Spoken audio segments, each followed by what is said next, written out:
In this video, I will show you how to change the share settings for Google Slides. Now, this works for Google Slides, Google Docs, Google Sheets, and pretty much everything else that in terms of products that Google has to offer. So we go up to the top, the blue share button, and click on that.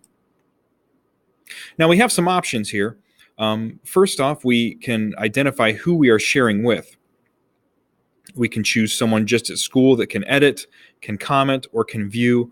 Also, and this is a key, I use this more often than anything else, I go to More.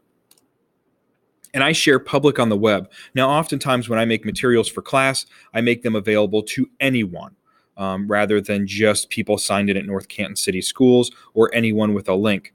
Now, if I were to change something to be, let's say, anyone with a link, to me, that's something that would be more private that I'm sending to a specific person for them to look at.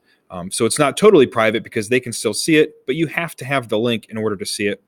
North Canton Schools, I usually don't restrict links to just people that are on our domain. I usually make them totally public or mostly pretty private. Now, some other important features here, I can choose whether people can view, edit, or comment. Now, when my students submit work to me, they have to give me commenting access. If I don't have that, I can't grade their papers. Now, that being said, when I post items to the web, materials that I've made, I make it so that they can only be viewed. Now, if someone would like to make them editable or commentable, if that's even a word, I may have just made that word up there.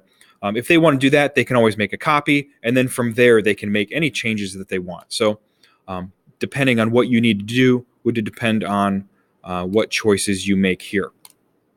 Now back on this page, again, you can quickly find your options here, copy the link when you're ready, or if I want to specifically share this with an individual, I would begin typing their name in. It pops up in my address, and then I can choose, can they edit, can they comment, or can they just view?